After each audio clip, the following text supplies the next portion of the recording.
Hi,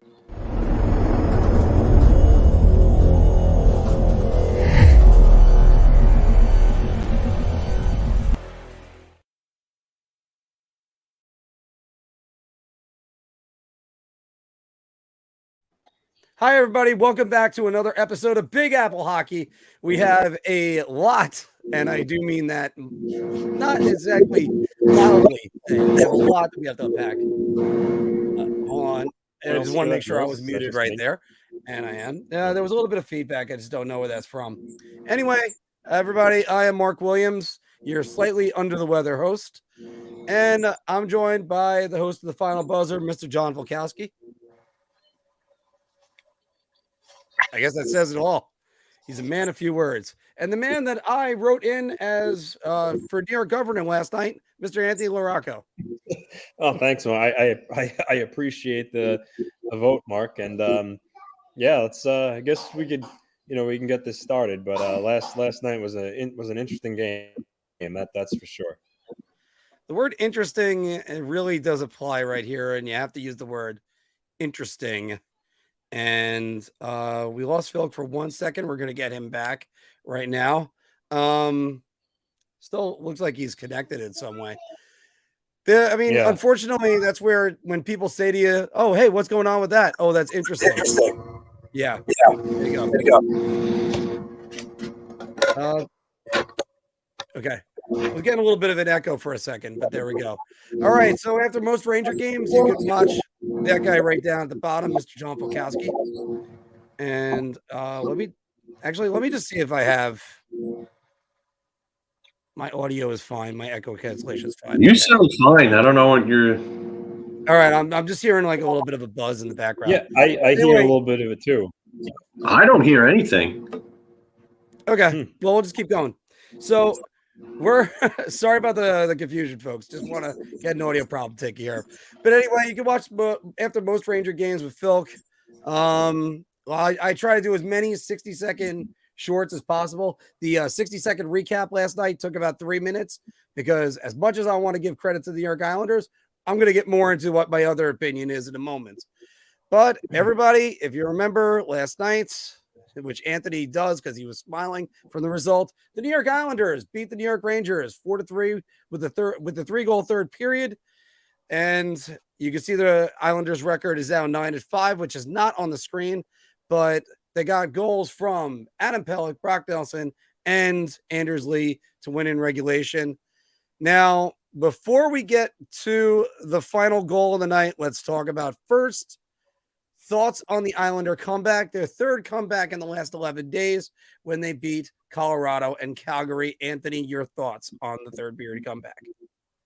I mean, the night before against Calgary, they got, at one point, I think it was like 18-2 with shots on goal in the Flames' favor.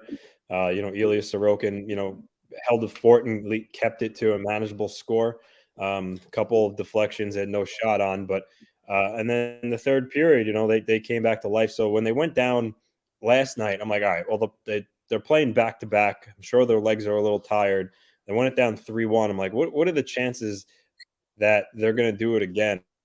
And sure enough, they did it again. And then like you mentioned, they did it to Colorado about a week before.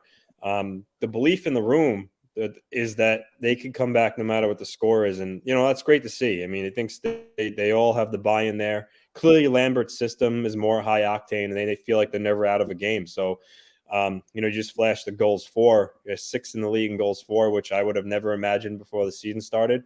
But it just shows resiliency. They don't give up. They play the same way, even when they're down.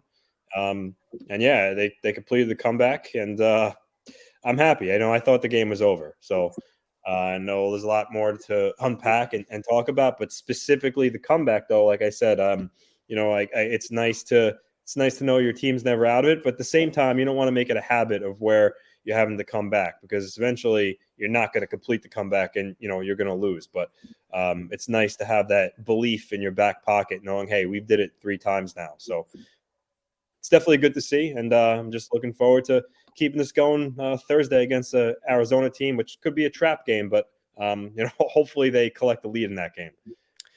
And Filk and I are ready to pounce with the counterpoints to a lot of this. But first, Filk, how critical for the Islanders was it getting that goal in the opening minute of the third period?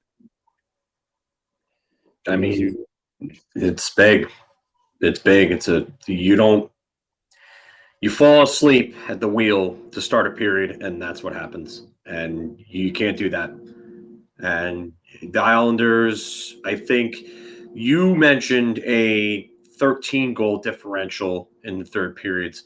I believe it's 14 because I think last night they said entering the third period of last night's game, they outscored the opposition 22-11, and then the Islanders got 3 goals in that period. So I think it's a plus 14 goal differential. This one was just 13 overall, but thanks for bringing that up, though, because that's a huge number in the third period. That's overall. Okay, never mind. Yeah. Sorry. Oh, no, good. But you brought up a good stat, too. No, but that's a big stat.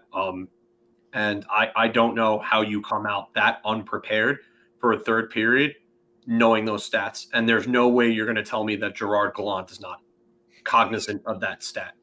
And if he is, then that's even more of a reason that he should be on a hot seat then. Which we're going to get more into that in a second, because obviously there's lots to unpack with that. Here's one thing. When you're in that situation, I had a coach tell me, just think of the game, then just split it in half. So the Islanders go in going, we need 2 goals in 10 minutes. Then immediately get one 30 seconds in. Now you're thinking, all right, now we got 20 minutes to get one.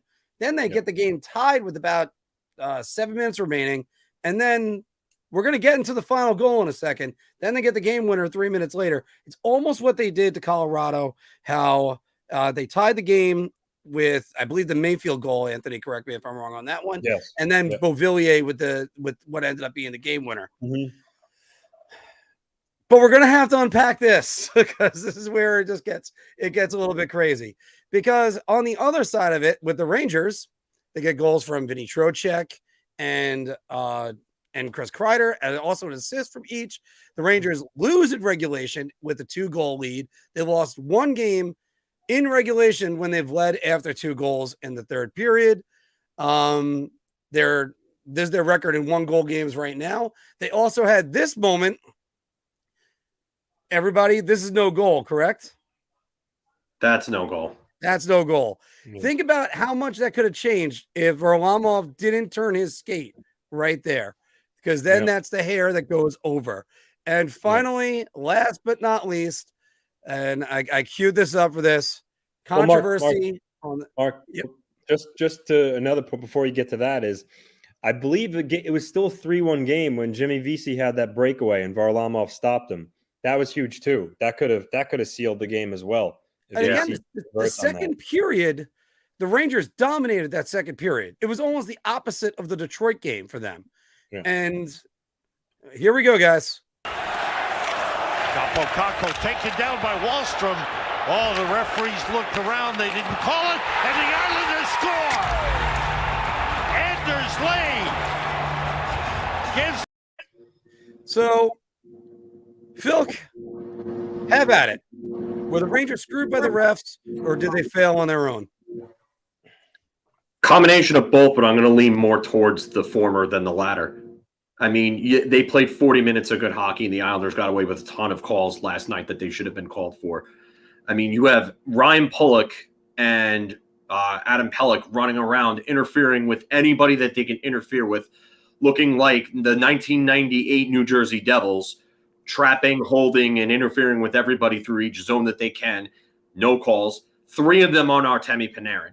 And then on one of those calls, you've got literally his glove around Panarin's neck, and they're not calling it. I don't understand that. Okay. Then you have Anders Lee with the Filipino holding hooking penalty, which was an absolute atrocious call. It looks like they were trying to call something from 2005, 2006, where the stick parallel to the body rule and everything like that. Filipino never hooked him. Never hooked him. And then Anders Lee clamps down, grabs a stick. They don't call that. That's great. And then they don't call that at the end. Absolutely. But you know what? Keandre Miller, I don't know what you were doing there on that goal. I don't know if he fell asleep on that or something like that. I don't understand what the mentality is there and where the defense is. The defense have failed almost all night on all these goals, and these are just terrible mental breakdowns. But I'm sorry, I haven't seen a one-sided officiated game so bad in so long. Just terrible officiating. These guys should be held accountable for what they were doing because it looked like they had money on this game. Anthony, was this just that final play, or was there more to it than that? Well, I actually agree with pretty much most of what Filk said. I tell it like it is. However, I'll get to the blatant one. The Heedle one, he's right, but also at the same time, Heedle did have his stick in Lee's midsection, and the referees, they call that. They just call it. It's just veteran players make that play happen. Yeah, just give him a second.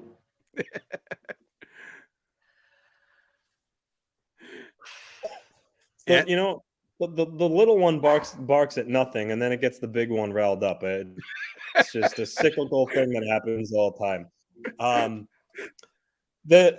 As far as the Kako one, the missed call on Wallstrom, the referee was right there. He was right in front of it. It was, to me, it looked like a penalty. And I'm texting, Phil knows Ryan Dermody. I'm texting him, some of my Islander friends. And I said, look, if the shoe's on the other foot, I'm furious right now. It's a missed call. I don't know. And I can somewhat rationalize if the referee was like down at the other end, but it happened right in front of him. So I don't know what he saw. I like to try to get in his head and at least think of, okay, well, why didn't he? I can't really. The only thing I can come up with is, maybe he felt that Kako oversold it a little bit, so therefore he didn't call it. I don't know. Honestly, I don't know why he wouldn't. I can't even rationalize that. I couldn't even accept that.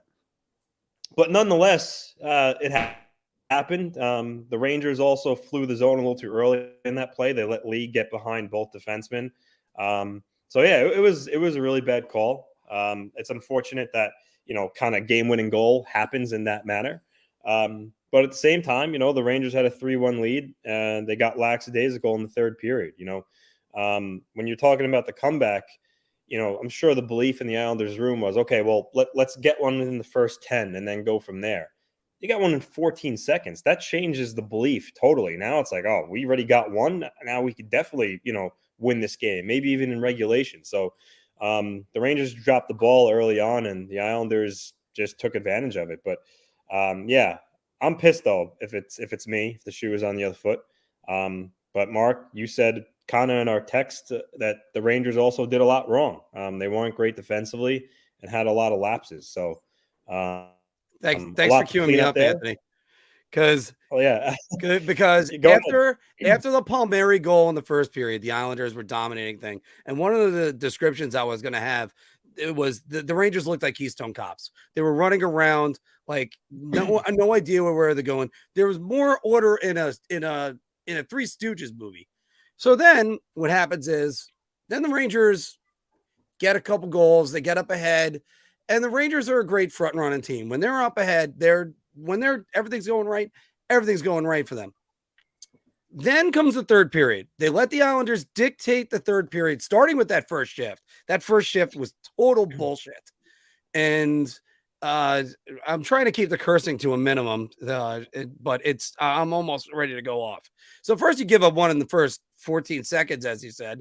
Then they're just flipping the puck out of the zone the entire time. That's basically what your strategy is in the final 2 minutes, not in 19 minutes remaining. Like you're out of your mind. So then the Rangers, everything they did, they had no offensive pressure. They had nothing at all. I know we were talking about the one-sided officiating, but you know what? You got to go earn the ice in the third period. Every coach will tell you this, from Pee Wee hockey all the way up. And you know what? It was pathetic. Actually, I use the word pathetic on Twitter. I'll use it now. It was a bunch of mistakes the Rangers made that ended up getting to this. And now let me go to the final goal, because this is what happens, because they were on their heels within, again, 14 seconds of the third period. Then they give up the game tying goal. Schneider has not exactly played well. And again, I'm going to turn this down to Filk as well in a second. But then Kakko gets tripped up. Zibanejad looks for a call. Trouba looks for a call. You know what Trouba didn't look for? Anders fucking Lee. He was right behind him. That's Keandre Miller's man, actually. When he ventures over to the left side of the ice, that becomes Keandre Miller's man. And Keandre Miller hasn't made many mistakes this season, many egregious ones, but that was one of the ones that he was making somewhere between the second half of the 2020-2021 season, his rookie year, and the first half of the previous season, 21-22. So that's what Keandre looked like right there on that play. And I'm going to this comment right here says it all. Like that pair needs to be changed because even 100%. Jacob Trouba needs to be demoted to the third pair. I don't care what anybody says. This guy's not a captain. He should have never been a captain. I said it on here that I wasn't really keen on making him captain. I don't really care for it. I see why they did it, but this leadership group sucks. It sucks. They're pathetic. They're spineless. They're a bunch of friggin' cowards is what they are. There is no one with a sack on this team. No balls. Nothing. If this is Major League 2, I'm friggin' Isuro Tanaka at Pedro Serrano. No marbles. No marbles because nobody has them on this team. No huevos. It's a joke. It's an absolute joke that this team has named these guys captains because none of them are captain material. Don't tell me that Chris Kreider is captain material because I don't want to hear that because that guy has given me about one good effort this season so far. It's a joke. Jacob Trouba, if you're hurt, sit. That's it. Sit. I don't care if you're hurt or not, but sit because you're not helping this team right now. I'd rather see Libor Hayek in than Jacob Trouba. That's how bad Jacob Trouba has been. So if he's hurt, let him sit, let him heal, and let him get better. And Ryan Lindgren's coming back tomorrow, so that's good news for the Rangers. But, I mean, this defense has been atrocious, absolutely atrocious. Mika Zibanejad has been playing well, but that guy can't score at 5-on-5 right now. Artemi Panarin keeps passing up shots. Why are you passing up shots? Why? He had 2 shots that he could have taken point-blank range that probably would have ended up as goals had he shot, but no, passed it up to make another pass. Why do you do that? Why? So I don't understand this team. I really don't. Sammy Blais needs to be waived. I'm sorry. Yep.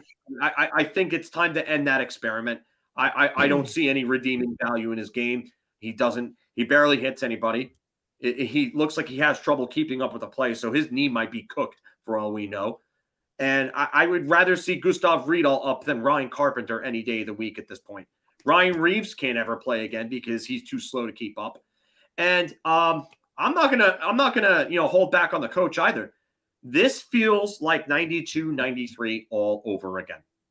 All over again. Roger Nielsen clashed with Messier. Roger Nielsen wasn't enough of a disciplinarian and an authority figure.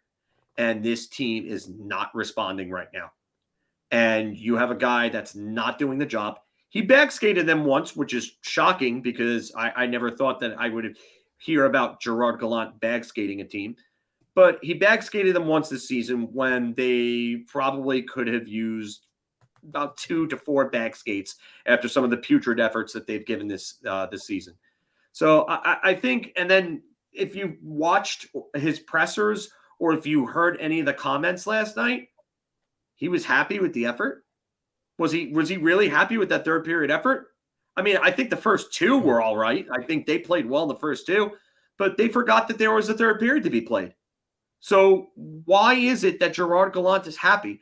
Because if that's me and I'm either Chris Drury or even James Dolan, I'm looking down at that and I'm saying, how the hell are you happy with this effort? And if that's the bar, if that's the bar, then the bar is set very low. And that's a scary, scary thought. So I think if this doesn't improve by Thanksgiving, I think this team should start looking towards a new coach. That would be an absolute amazing thing to me because we're about to do power rankings in a moment. And I'm going to give the final word on this in a minute. But Anthony, just from your vantage point, Was the team in the first 40 minutes the same team you saw in the third period? Or was it as soon as that Pellick goal went in, you went, this team could be had? Yeah, I think, I don't know if they were just sitting back on their laurels or they weren't ready for the puck to drop in the third. But, the Islanders came out, they got the puck deep. And after they got the puck deep, the Rangers just didn't play defense. I mean, why was Adam Pellick all alone to even walk in and take that shot? There was no one up by the hash marks to cover him, and the Islanders just wanted it more down low. They worked harder down low to get the puck back up high. So yeah, the Rangers didn't really look like they were ready to play in the third period. The Islanders got that goal early, smelt blood, and they capitalized on their chances. So for right now, it's two teams moving in the opposite direction at this point. And look, guys, I went through it last November. I know how, a season can end up in shambles if you have a bad November. Happened to the Islanders. It sunk them. So the Rangers, need to start getting some wins and good feelings in the locker room again and get some points. Because like I said, the Metro is really tough. New Jersey is looking like they could be the real deal. I mean, still early, but they're playing well. Philly's playing well. Obviously, the Islanders are going.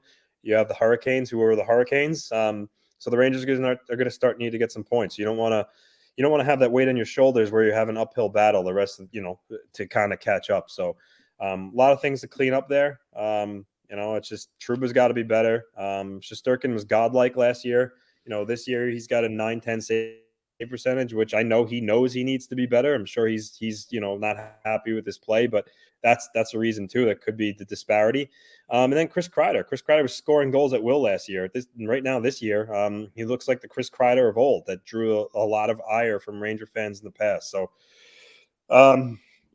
it's a lot for them to kind of work on, and they do have enough skill though to certainly get out of it. But like I said, you don't want to dig yourself too much of a hole. So, and as for the Islanders, just keep playing the way you're playing, preferably again, not falling behind, but just keep doing what they're doing right now. And also just one last thing to add on to that, expectations are a funny thing, because if this was, say, for instance, last year in this situation, fans would be able to stomach it. But this is a team that made the Eastern Conference Finals. Even if the guys in the comment section, maybe you want to say it's a fluke, go right ahead. You could say it. But it's just, even if you want to say it's a fluke, the expectations are you got to be better than that. Now the expectations are raised. Now Gallant's job, even though he's only about a year and 2 months in, your job's on the line. This team expects to win. So you can't hold on to that for too long. There are teams that are performing worse than them in the Metro. We're going to get to them in Bar Talk. So what do you guys think about last night's game? Throw it all down in the comments below. And we're going to actually conclude with this one first.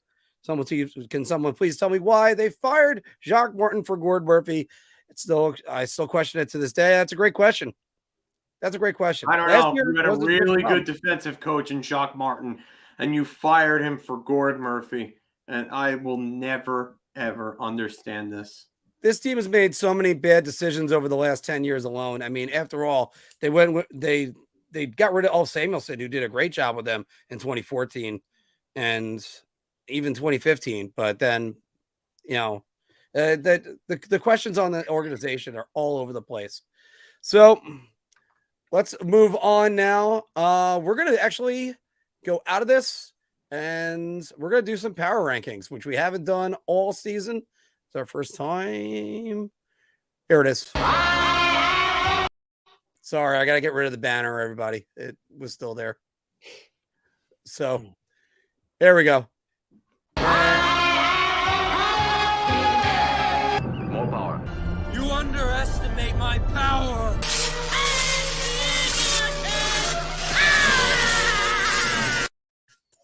And if you haven't been able to guess it, we're not going to have the Rangers in this power rankings. So we got our top 5 of the power rankings, and we have Mr. John Volkowski, who's going to be announcing his top 5 teams, starting with number 5. Well, for number 5, I actually have the New Jersey Devils because They're just playing real good hockey right now. Like Anthony said before, they look like they could be the real deal. Who knows? I mean, it's still early, but the way that they're playing teams, and they're playing some real good teams too, playing them well. They shut out the Avalanche, even though the Avalanche were down, Gabe Landeskog and Val Nichushkin in that game. They still shut them out 1-0. They beat Calgary recently. They beat some good teams, and the way that they're playing is a very, very high pace, up tempo, in your face type game. A lot of speed. That team may just be the fastest team in the league right now, and speed kills. Speed absolutely kills. So I have the Devils there. They still have to prove themselves, I think, but they're playing as good at hockey as any team right now. So you want me to just announce as I go along? Yeah, you go ahead. You got All the stuff in front of you. So number 4, I have the Winnipeg Jets. The Winnipeg Jets are surprisingly first place in their division. They're getting production up and down their lineup. Shockingly, you would expect some of their guys to maybe be further along in the discussion in terms of points and whatnot. But in the division that they're in, you figured in the Central, St. Louis would be at the top. Nashville with the top 6 defense unit that they have. But Winnipeg is just getting it done. I mean, 8-3-1 right now, 17 points. That division's still airtight. So we'll see how long that actually lasts. But for them to get productions from guys like Josh Morrissey, who's a point per game right now, I mean, Josh Morrissey's never, ever been a point per game at any other time in the NHL after, I would say, maybe the first 2 games of the season. So Josh Morrissey having 12 points in 12 games is just nuts. Pierre-Luc Dubois is almost a point per game. Mark Scheifele, just under a point per game. Same for Kyle Connor, funny enough, who doesn't really have the goals yet, but, the points are there. So they're getting some production up and down. Cole Perfetti looks like he's starting to take the next step, and Adam Lowry is kind of producing over his head right now at 8 points in 12 games. So Winnipeg playing surprisingly well. I'm very impressed with what they're doing. So I would say my number 3 team, I actually have the Dallas Stars. So if you've watched Dallas, I know that everybody's going to point to the Ranger game and say, oh, well, they weren't that impressive. If you've watched their other games, they've been very, very impressive. They're a tight-knit defensive unit. Jason Robertson is quickly emerging as one of the very, very best players in the entire NHL. He's got 19 points in 13 games. Rupe Hintz has 17 points in 13 games. Joe Pavelski does not seem to age. I remember when I said that before the start of the season that, at 37, 38 years old, you usually see at the 37-year-old mark that a lot of players tend to drop off. Joe Pavelski isn't dropping off. Joe Pavelski's just about a point per game right now, and he's 38 going on 39. So he looks great. We have revivals of Jamie Benn and Tyler Seguin. Tyler Seguin's got 10 points in 13 games. Jamie Benn has 11, surprisingly, in 13 games. And that's the scariest thing about the Dallas Stars is that now the 2 guys that have been underperforming for the last couple of years have started to come back. Miro Heiskanen's almost a point per game. Mason Marchment has become one of the better middle 6 forwards in the NHL. And Dallas, despite losing, John Klingberg, seems to have a great unit. And the scariest part about Dallas is that Denis Gurianov only has 3 points this season. And Denis Gurianov for the last couple of years has been a key contributor for them. Just imagine when he starts to get going.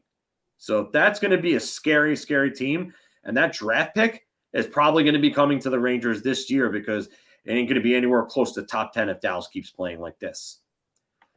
But the number 2 team that I have in my power rankings is actually the Vegas Golden Knights. So this is a team, funny enough, that's first in the league in points, and nobody, and I mean nobody, is talking about it right now. They have 24 points to lead the league with a 12-2 record, and they are getting production from guys that you would not expect at this rate.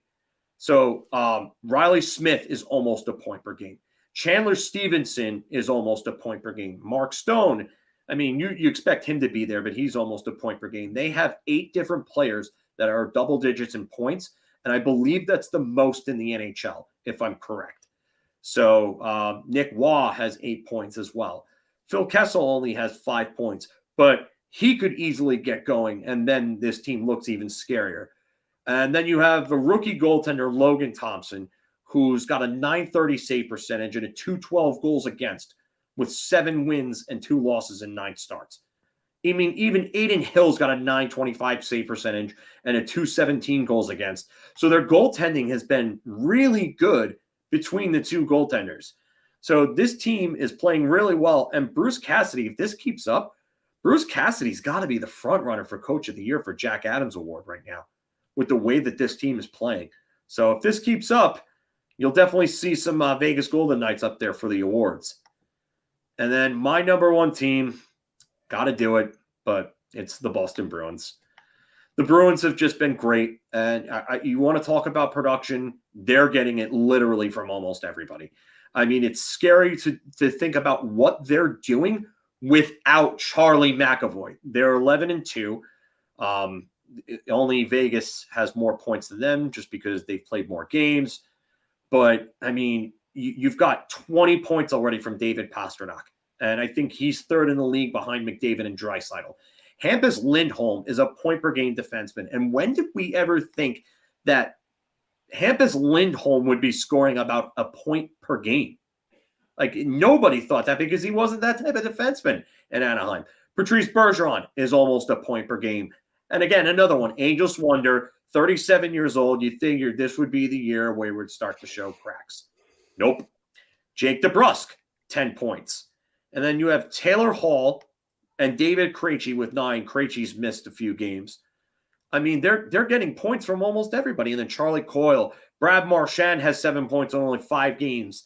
So, I mean, Brad Marchand's back. I mean, Pavel Zacha already has 7 points for them. I think his career high is like 20 points in a season or something like that for New Jersey. So, no, he had 36 last year. Sorry, my fault. But Pavel Zacha is not really a point scorer. The point is. But he's got points. He looks like he could end up scoring a career high in points. So you're getting a lot of production across the board from those teams. And then Ullmark and Swayman have looked pretty good in net. I mean, more so Ullmark. Swayman's numbers are a little deceptive. He's only had 4 starts, or 3 starts rather. So the .878 looks really bad, but he's actually played better in those games than you would think.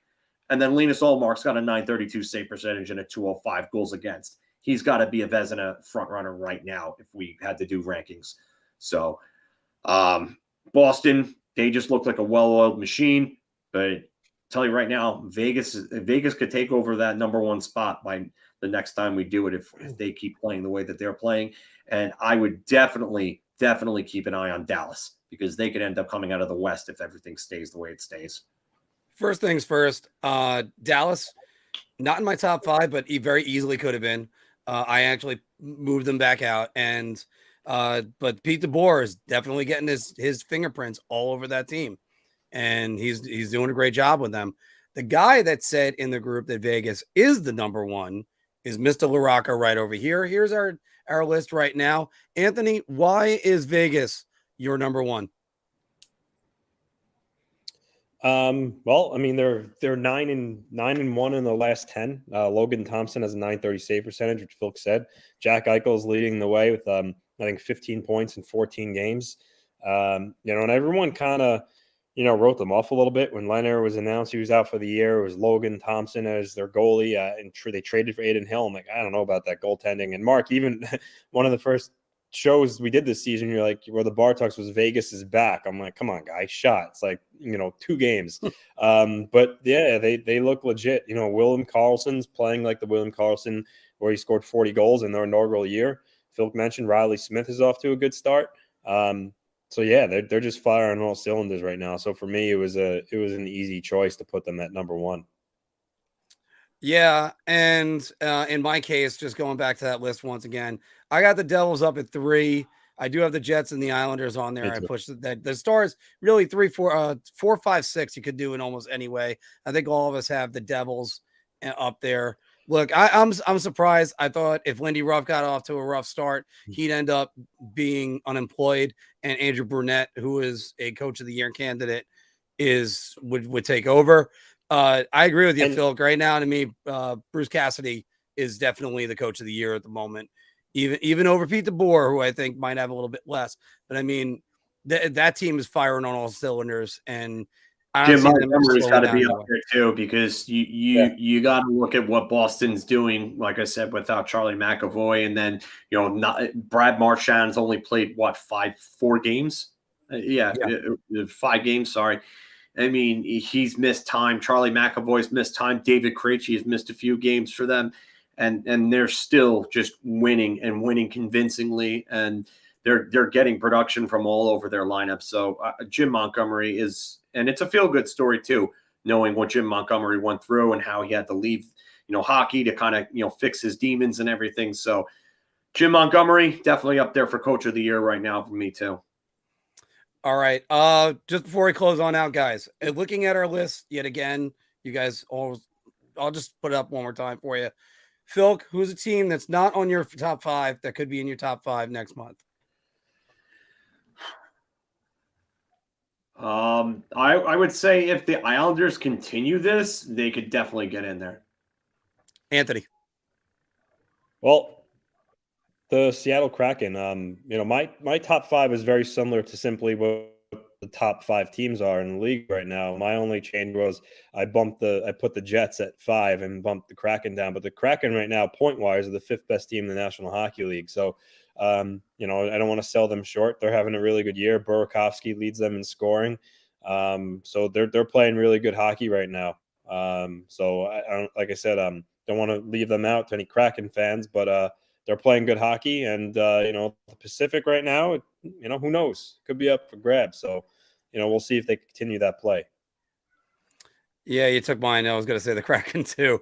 I wanted to put the Kraken in there, and I just couldn't. So I guess for me, I have to say the Dallas Stars, because again, I just think DeBoer is doing a great job with them. I'll praise Pete DeBoer in years 1 and 2. 3 and 4 is usually where I stop praising him, and usually that's where his cracks show. We're starting to see the shelf life with some coaches, right, Ranger fans?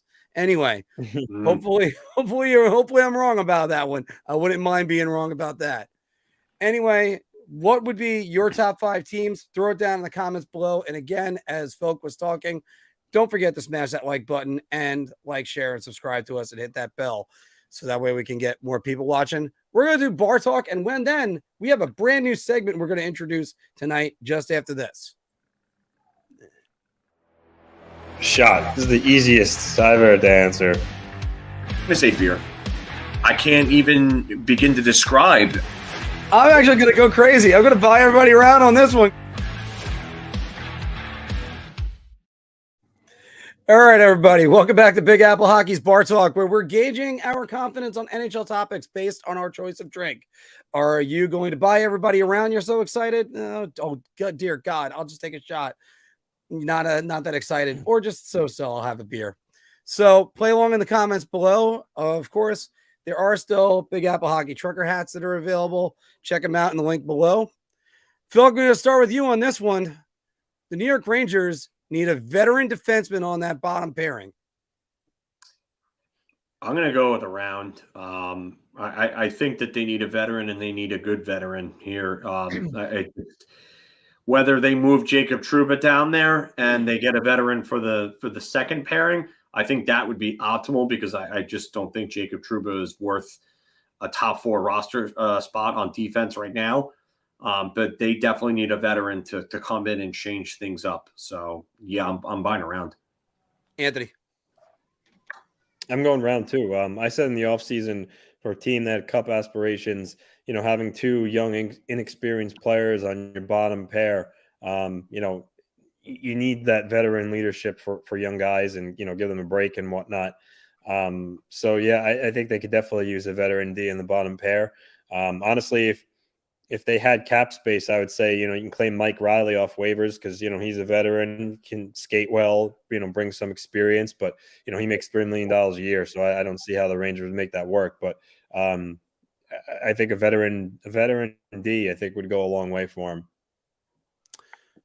I'm going to buy everybody around on this one as well because the guy they might need on the bottom pairing is Jacob Trouba. Just demote him, get him out of there. I mean, I'll give more responsibility to Braden Schneider and see if he can take it. But number one is this team needs a shot in the arm. I was thinking to myself, by the way, that injury changed the Rangers for about a decade because Marc Stahl and Dan Girardi were their pairing for I think about almost 2 years. And then because of Stahl's concussion, it ended up being Girardi and McDonough. And then that left Stahl to go with, say, Anton Stralman in 2012, and then on to Dan Boyle later on. This could be a time where you switch things up because of Ryan Lindgren injury, although now Filk's saying he's back. But it gives you a reason to switch guys around. Move around K-Andre Miller. Move around Jacob Trouba. Because whatever you're doing, it's not working right now. They're a far cry from what they were in March. Far cry. All right. I actually didn't put a number on this one, guys. But, Anthony, as I said in the opening, the New York Islanders had one third-period comeback last season. They've already had 3 this year. The New York Islanders will continue their comeback ways, and let's say they get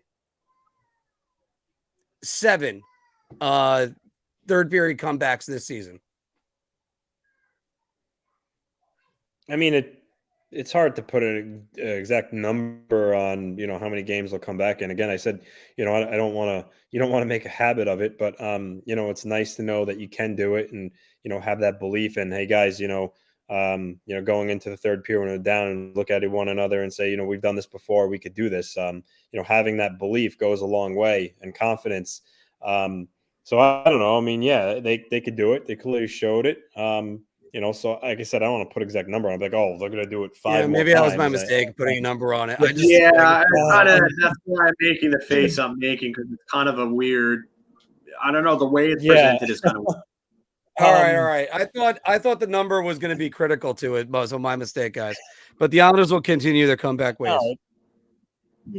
I mean, yeah. I mean, like I said, they can do it, but I don't know how to answer it. But it's just, all I'll say is it's nice to know that, and feel that they're never out of a game. All right, so we'll buy around on that one. I guess I'm gonna say beer because I mean I don't really I don't know. It seems like they can come back, but at the same time, I don't know if you want to be in that position. Like, that's not something you're aiming for. And eventually, I think the modus operandi from Lane Lambert would be to get ahead in these games as opposed to being behind. So I don't know how much of a chance they're going to have more of those. I'll have to agree with you then. Just beer on it. So, and we'll move on from my poor wording on that question. So the rest of them will actually go up. You can talk about the New York Rangers being a team that wears blue that is struggling, but St. Louis Blues are 3-8 this season. St. Louis Blues need a change at coach. Filk, sorry. You know what? I want to say round because I know that it technically feels like they need it. But at the same time, after hearing Doug Armstrong's comments about how, they're not giving up on Berube, and I think we talked about this previously. I don't know if it was on here or if it was when I went to the game with you. But, Armstrong didn't give up on Berube because Berube didn't give up on that team in 2019. And they were last place in the NHL on January 1st, 2019. The only team ever in NHL history to come back from being dead last in the NHL to win the Stanley Cup in the same season. So as much as I want to say round, I'm going to have to say beer here. But there are also a lot of guys on this team that are not really pulling their own weight. Like Pavel Buchnevich has only played 6 of the 11 games, and he's got 2 points. Like, that's not good enough for Pavel Buchnevich. I need more than 4 goals from Vladimir Tarasenko. Robert Thomas, who had, 70 points last year, only has 7. Jordan Kyrou, who was, a point per game last year, has 4 points, 3 goals in 11 games. I think they do really need a coach, but whether it's actually going to happen or not is another story. The only reason why they would even think about, I think, replacing Berube is you can't trade 25, so you have to fire 1. However, what this team needs to figure out what they're doing and move on. If you're going to have to deal Tarasenko, maybe it's a blessing. You like this, go deal him now. Try to see if you could. But some teams that would be in contention to get him probably don't have the cap room. I'm actually going to go shot on this, and the reason why is I think Berube isn't. I don't think he lost the room. I think he still has the room. So if that's the case, then it's on the players.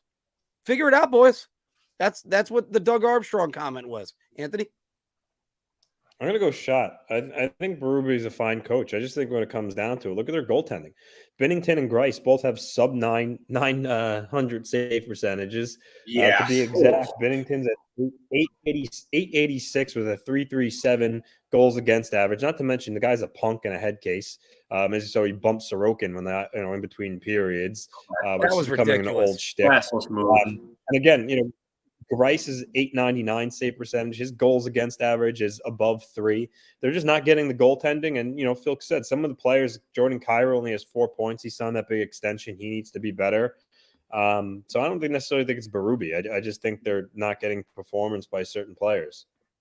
When I think of St. Louis's goaltending, I always go back to that conversation between Kevin McAllister and Buzz in Home Alone, where it goes, Buzz, your girlfriend, woof. St. Louis, your goaltending, woof. And you know what? There's definitely people out there that say the stupid lines of, "Well, he's got a cup. What does Henrik Lundqvist have?" Shut up. Henrik Lundqvist was never this bad in his career. And never needs a result of trying to fight the other team in order to get anywhere. I always love that one. Guys, going to upstate New York right now, because got to talk about a player who has really come into his own over the last year and definitely this year too. Tage Thompson, 8 goals, 8 assists. He should have been in the conversation for us last week, but we had so much to talk about. Tage Thompson is an all-star. Filk, I'll start with you because I see you're nodding. You want to get at this. I think I would trade half the Rangers team for him right now. This is undoubtedly around. This might be one of the biggest layups in the history of layups, Mark. But how do you not take a 6'7", 230-pound, 40-pound power forward center who skates like a guy half his size that can shoot the lights out and just is producing offense almost by himself? Like, who else is on that team? Let's take a look at that roster. Who else is on that team? Well, Rasmus Dahlin is enjoying his best season, I think, so far. Oh, absolutely. Yeah. But forwards wise, who else do they have? Because there's no one else really that you can think of. Alex Tuck has 11 points in 13 games. Nice, but I really doubt that's sustainable. Jeff Skinner has 3 goals. Noted goal scorer Jeff Skinner has 3 goals and 11 points. Victor Olofsson actually has 9 goals, which is pretty impressive in 13 games, but he only has 10 points. And then everybody else is really in double single digits in points. They don't have a lot of help. Casey Middlestat, Dylan Cousins looks nice right now, but he's still kind of developing. JJ Peterka looks, good for. Technically, I believe he still is a rookie. Yeah, he's a rookie. So, but they don't have a lot, and Tage Thompson is really kind of Supermaning it up there. Yeah, Anthony. Round. He's a beast. 38 goals last year. He's got the size. He's got the strength. This is a guy that maybe took a little bit longer to develop, but due to his size and everything, I think those type of guys do take a little longer. But yeah, man, I think every general manager in National Hockey League would like him on their hockey team. Round for sure.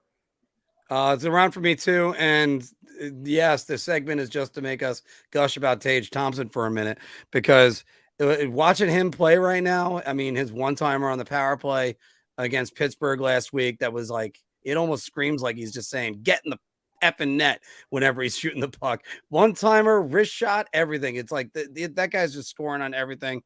And he's good defensively too. I mean, although he's a -1 right now, but still, this is a rare win-win trade because Buffalo's got a franchise center. But Arguably, Stanley Cup from a Conn Smythe winner out of it. Exactly, Filk. Stanley Cup and a Conn Smythe winner out of the other side. Because speaking of the team that I was just citing one of his goals against, the Pittsburgh Penguins, who are 4-6-2, and the Washington Capitals 6-6-2. They're two teams that are definitely playing worse than the New York Rangers right now. Hey guys, Pittsburgh Penguins are in a lot more trouble than the Washington Capitals. And Anthony, start up. I'm going to go beer just because the fact that the Penguins have lost 6-7 in a row. So for me, that gives them the nod. But I mean, we've talked about this before. We've been talking about the Penguins and the Capitals, one of them falling off in the Metro. So we've been discussing it for some time now. Seems like this could be the year. It's still early, but the Penguins they leave a lot to be desired. Crosby, Malkin, still really, really good hockey players, but they're getting older. Jake Gensel's obviously a very good player, but Brian Russ is okay. But then, Zucker, he's after that, like I said, there's a lot to be desired. Tristan Jarry, Casey DeSmith, again, really not a winning combination in goal. And then their defense, Chris Letang, they re-signed him. They gave him that money. He's still good, but he's not nearly the player that he was. Brian Dumoulin looks meh. Jeff Petrie kind of looks washed. So not much to get excited about the team. And where are their top high-end prospects? They really aren't there. This could be the year for them where they, like I said, they finally fall off. At least on the Capitals, on the other hand, still a little bit more there. They're playing a little better. I like Kemper a lot better than I do Jarry. Obviously, Alex Ovechkin still playing at a pretty high level. And they got Kuznetsov. Overall, I like their forward group a little better than Pittsburgh. But it is close. But I'm going to say the Penguins are in more trouble. Filk. I'm going to say beer. Anthony kind of took a lot of what I probably was going to say in regard to this, but I'm not really sold on Washington either. Their center depth is Kuznetsov and Dylan Strome. I'm not really a big fan of their center depth. I know that Dylan Strome is playing well. He had a big night against Edmonton last night.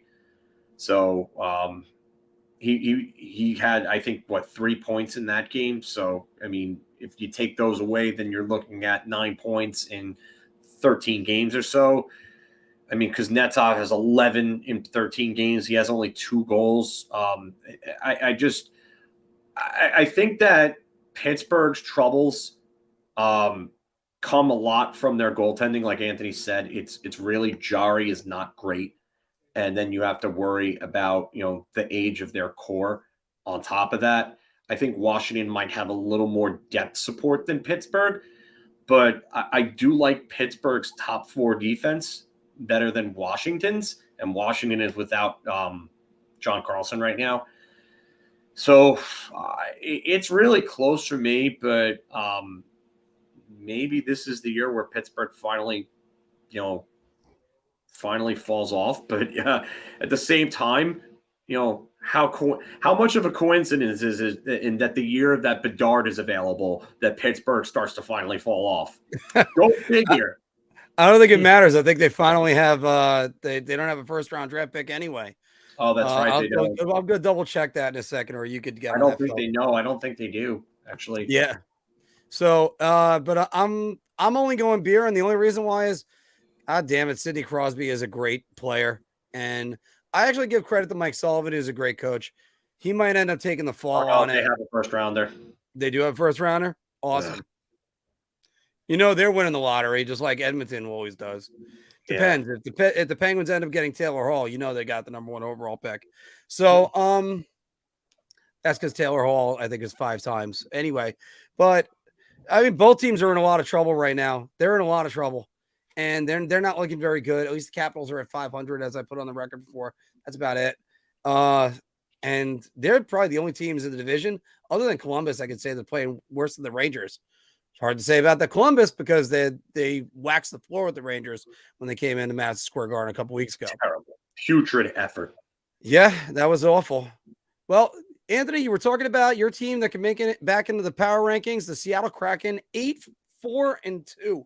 Wow, I still can't believe Dave Haxtell has got them playing this well right now. But, and with 2 wins over the Pittsburgh Penguins, by the way. Remember them? Yeah. Thanks, Seattle. Seattle Kraken are a playoff team. I'm going to start it, guys. I'm going to go beer. I think actually they could do it. I think they could do it. I think especially since Vancouver can't get out of their own way, see Bull Horvat dropping the puck or letting it go on a shootout attempt. That was great. If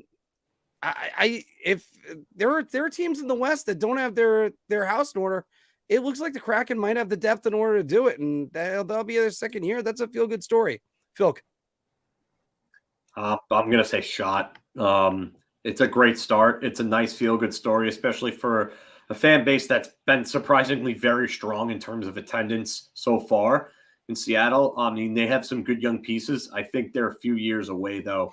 Matty Beniers has looked great ever since his NHL debut. He's got 9 points in 14 games. Jared McCann is not scoring the way he did last year, but he's still productive. Yanni Gord has 8 points. I mean, they're getting some production from those guys. Andre Burakovsky's having a career year.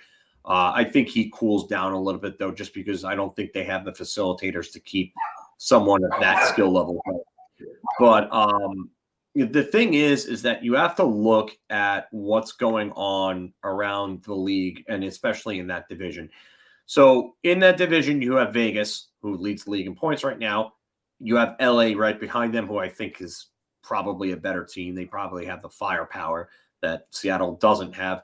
Then you have Edmonton that has McDavid and Draisaitl, and they're always going to be there with the two of them. And then Calgary, who I think is playing nowhere near their best hockey. They're going to get their house in order very soon, and they're going to be a scary team. So I think they're probably the 5th best team in their division when you take away the streak that they're on. So I'm saying shot, especially with that Central Division being so good. Anthony. I'm going to go beer, only because even if Calgary and Edmonton kind of bumped them out of the top 3, if you look at the West right now, it's really not that good. So St. Louis, San Jose, Anaheim, Vancouver, even though Chicago and Arizona are the first 2 teams out of a playoff spot right now, respectively, they're bad hockey teams. So that leaves Minnesota and Nashville are teams that could obviously compete with the Kraken for a potential wild card if the Kraken fall out of the top 3. I mean, that's really not that much competition because those rest of the teams I named before, I think they're all bad teams and aren't really going to come near the playoffs. So I think they do have a shot. Even LA, I mean, they're better than them right now. It's not like it's crazy to say LA is a lock to be better than them either. LA is a good team, but they're not a powerhouse. So I think the Kraken have a decent shot just because of, in general right now, how many weak teams there are in the West. All right. And our last topic of the day, guys, we got probably a very confusing story. The Boston Bruins signed former first-round Arizona pick Mitchell Miller, and then they cut ties with him 2 days later. The Boston Bruins did the right thing in the Mitchell Marner situation. Mitchell Miller, sorry. Mitchell Miller. I'm thinking Mitch Marner. Shut up. I have the right thing on the screen. That's all I have. That's all I need to say. Jeez. So, anyway, sorry for the people on audio listening to this. But the Mitchell Miller situation. Filk, start us off. Yeah, I'm gonna say round. I mean, I'll set this. I'll set the tone by saying that I'm a firm believer in second chances, especially for someone who did something at 14 years old. But when you go further and you dive deeper into it, I mean, what he did was like depraved behavior. It's not normal. It's behavior that would trigger like some sort of red flag for psychiatric help. Sexual abuse and hate crime all in one. And it continued. He showed no signs of actual remorse. Up for a while, they were saying that he tried to form a friendship with Isaiah Myers Crothers, the victim, but he just, nothing that I've seen from Mitchell Miller has shown any type of genuine remorse or any type of just effort to better himself as a person. He comes off disingenuous in every possible way. And then even in the statement released by the victim, yesterday, or actually today, I should say it was, he came around, or he said that, Miller was basically mocking him while trying to quote unquote apologize to him. So Mitchell Miller hasn't really learned anything. He really, it seems like he's just apologizing because it's affecting his NHL career. At one point, I would have been okay with him being suspended for 3 years and having to go through rigorous counseling, therapy, anti-bullying programs, and other community service work to stop bullying. But after reading the statement that was just released today, it just reaffirmed everything that kind of loomed in my head about him, that he was just he's just an unremorseful and just a despicable punk, really. I mean, again, like kids can grow up and learn, but I don't see anything that says that this kid's going to learn anything. And you know what? Have a nice life, bozo. Anthony. This is a very, polarizing topic. And honestly, the Bruins are actually getting killed on social media. A lot of it saying that Neely and the organization handled this all wrong from signing him, and then to just everything how they handled it. They're getting absolutely killed. So say they did the right thing. I mean, I think a lot of people would say shocked, but it's comments like these. You could see there's two different trains of thoughts on this. For me, at first I kind of thought to myself, all right, well, cancel culture. I was saying it's a ridiculous notion to say something that someone did when they were 14, they should be, blacklisted. For me, there's really two offenses, that like murder or rape. I'm like, okay, he didn't do any of those. Like, so to say he should never be able to play in the NHL again seems a little harsh. Then you look at what he did. He bullied on a kid who was developmentally disabled. Used racial slurs, called him the N-word and, brownie. And so to target someone like that, you have to be, I hate to say despicable person, because at 14, it's you don't really want to be as jaded to go as far as saying someone 14 can be a despicable person. But that's kind of what it is. And I get it. In middle school, everyone bullies somebody, and it's just really commonplace. Unfortunately, it happens. It's not like he just bullied someone who, and I use this term loosely. I don't like normal. It's not like he just picked on a kid, and he targeted someone who had issues, which again is really, really messed up. But like Filk said, he hasn't really shown that much remorse. It seems like he only apologized for the benefit of his career. But where I'm going with all this, I put a lot of this on his parents. From what I understand, his parents, thought he could do no wrong, and made light of the situation. And at that young age, they could have really gone a long way, and really, if they handled it differently. I mean, for me, if I would have done that stuff, I mean, my parents would have beat my ass. I wouldn't have seen the light of day for the longest time. And it seems like his parents didn't do that, almost like they condoned it and just brushed it off and said, "Oh no, it's just normal bullying." I'm sorry, but putting a lollipop in a urinal and making someone lick it is not normal bullying. That goes a little beyond it. So it's like I said, it's really, really messed up what he did. However, I don't agree with the Bruins cutting him. It seems like they just did it because of the backlash they got. They should have done it if they were going to cut him because you realize that you did the wrong thing, not because you were kind of forced into it. As they came out with their statement and said whatever, but I guarantee you they only did it because, again, they got so much backlash, not that they necessarily believed it. So yeah, they handled it from wrong from start to finish. So to wrap it up, at least on my end, I do think that he should be able to have a career at some point. Maybe he needs to first enroll in community outreach and really want to do it and really mean it.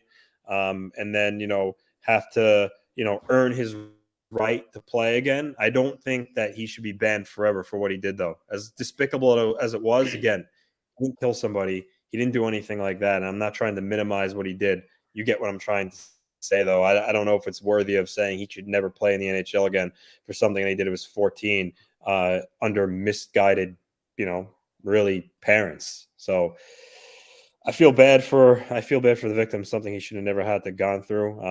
And Miller should suffer some consequences. I don't know if it should come at the cost of his career, though.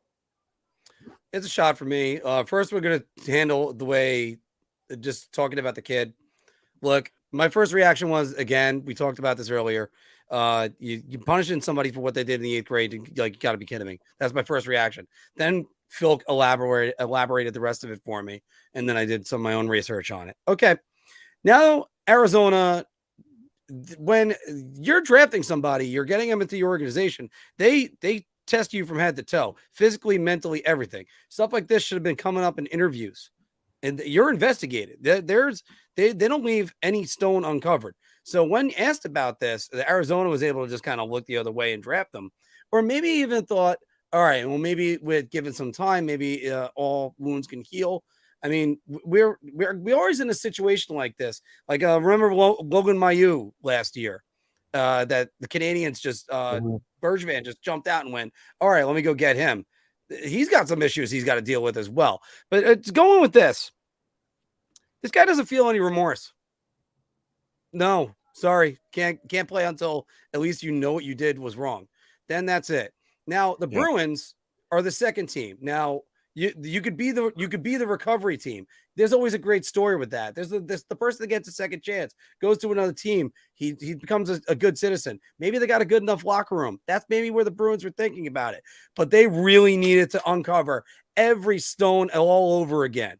You needed to go throughout all this. And as Filk has alluded to, nobody's even said that he hasn't apologized to the victim at all. He did so in a court mandate. So that was the only reason why it ever happened, because he was mandated to do so by the court.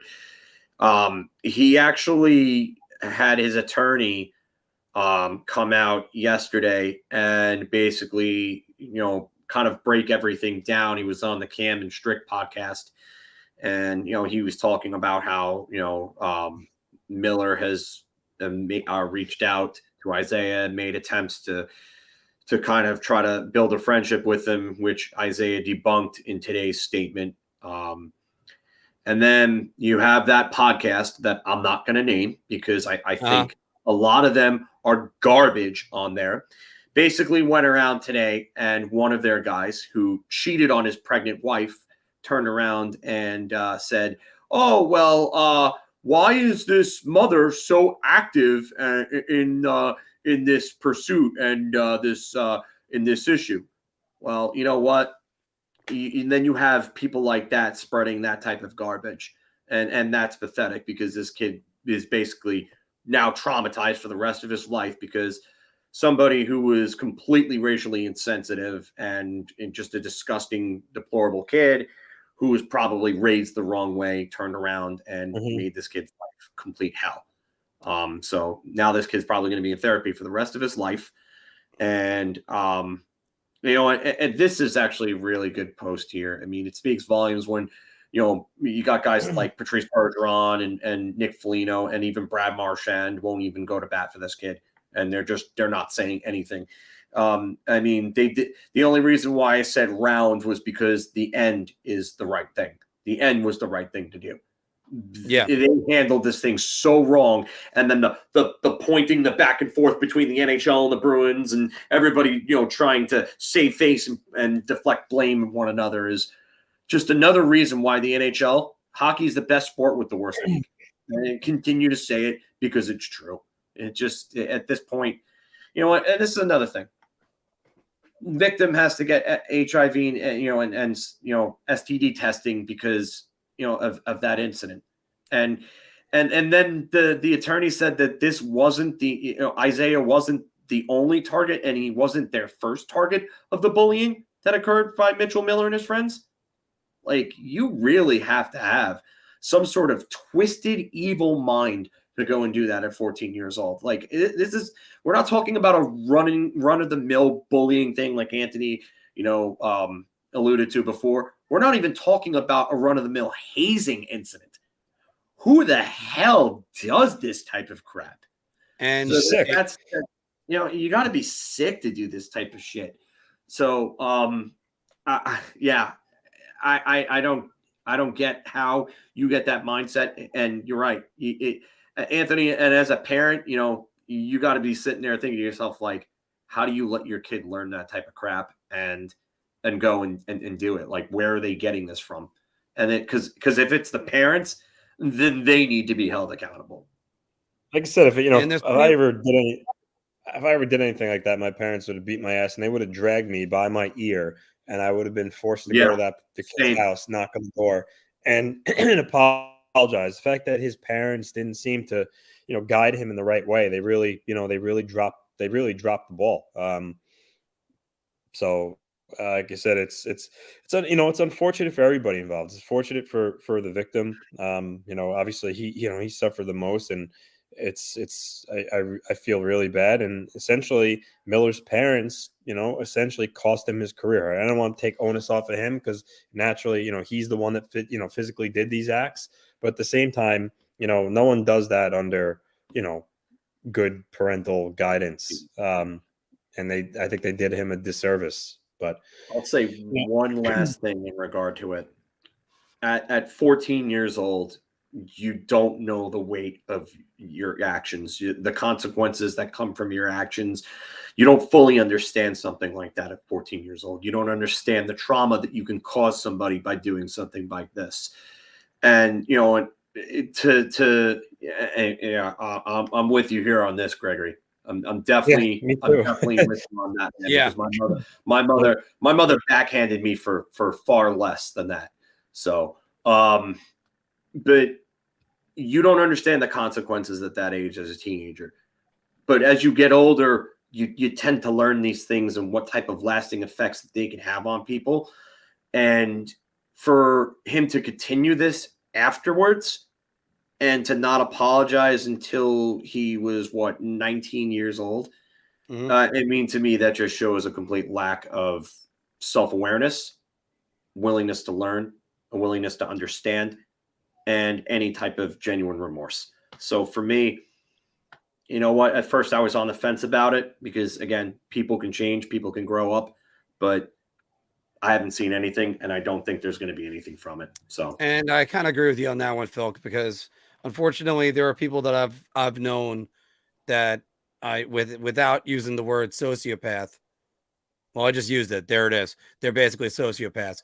Is this kid one of them? I don't know. We'll figure that one out. Because growing up, I did have a classmate literally murder another classmate in my high school. So it's one of those things that it's how far gone is the kid, and can he get counseling? Maybe he should be more worried about his life than his hockey career. That's the truth. Go out and just go find some therapy yourself and try to be a better person. And then once you do that, then you can go and interview with a team, and you start from the bottom and work your way up. That's the way stuff like this happens. And it's just, it's something that why were the Bruins even involved in signing him? I still don't get that one. Because he was USHL player of the year. He was the best defenseman. If he he was a bad player, sadly, let's call it like it is. No one would sign him. Sign No him one because he's a would good have hockey given a player. crap. Yeah, but it would have been a canceled player. I mean, and I don't like to use the term canceled, just because I'm not trying to imply that this is some cancel culture thing. Yeah. What he did was completely wrong, but he would have been canceled, and nobody would have given a crap about him if not for his talent.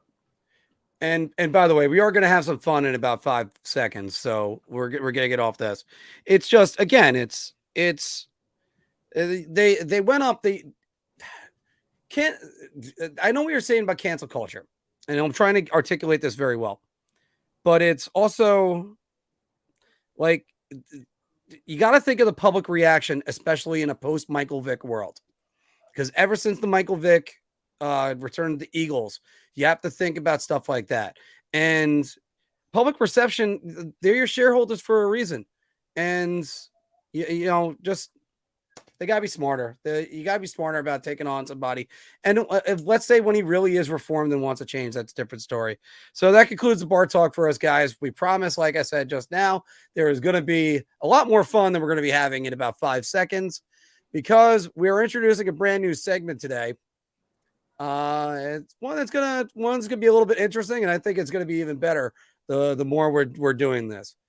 And it's called Who Says No? It's a no for me, dog. No. No. No. No. All right. So for Who Says No, we're going to put on our GM hats, and we're going to make some hypothetical trades, and we're going to tell you which team says yes, which team would say no, or even maybe both teams would say yes, or both teams say no. Anthony, do you want to actually do this, or do you want to do you want me to ask it for everyone? It doesn't matter. Whatever. All right, I'll still host it. This was Anthony's idea. He's done this to us millions of times in our group chat. All right, so the first hypothetical one that Anthony has thrown out here for us: Montreal acquires Alexei Lafreniere and Braden Schneider from the Rangers for Cole Caulfield and Caden Gooley. Filk, who says no? I think both teams actually say no in this one. The Rangers are not going to give up on Alexei Lafreniere. They're not going to give up on a first overall pick. That would be a bad idea. Cole Caulfield, probably best player in the trade right now, but Alexei Lafreniere can change that and very soon. Braden Schneider for Caden Gooley, it's kind of meh right now. Wash, maybe a slight advantage of Schneider, even though he hasn't been playing well these last few games. But I think the Rangers definitely say no. But I do believe that both teams would probably say no. Okay. Anthony. So I think right now the Canadians view Cole Caulfield as one of the best young snipers in the league already. They don't call him Goal Caulfield for no reason. He had 3 goals in his first year in the league. He's got 8 this year. He's got, when you're talking just regular snapshot, wrist shot, he's probably got one of the best releases and shots I've seen since, Alexander Semin's release that he's had. He could really shoot the puck. He's shifty. And as much as they would love a French Canadian, Alexis Lafreniere, I think they view Cole Caulfield and Nick Suzuki as their future core players that they really wouldn't trade for really anybody in the league. Lafreniere is still young. He could certainly turn it around right now. But I think right now the Canadians say no just because of how good Cole Caulfield has been for them.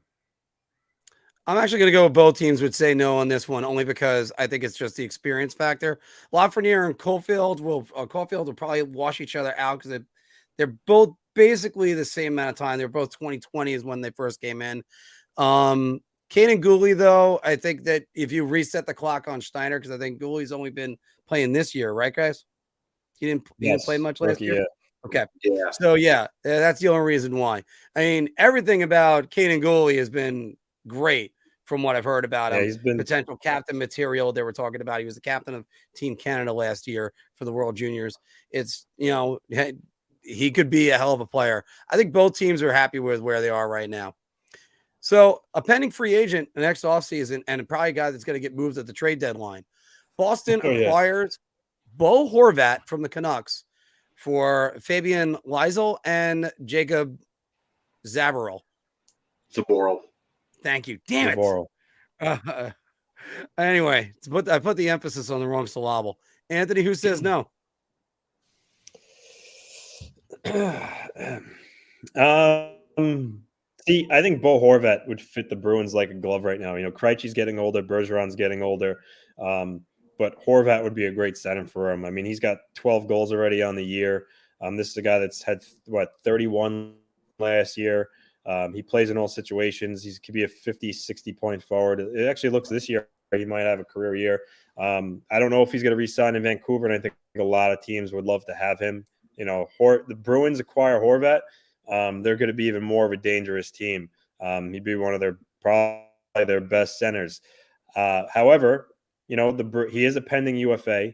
The Bruins farm system is actually really weak. I think recently they were ranked as one of the lowest. Fabian Lysel, the first-round pick, as one of their really only bright spots in their organization. And I think they're high on him. So as much as they would want Horvat, I think the Bruins would say no just because he's a pending UFA, and I don't know if they'd want to give up the very little they have in their system for him. So I'll say yeah, the Bruins say no. It sounded like you were saying the Bruins. I didn't have a graphic for this yet, so I gotta get that up. I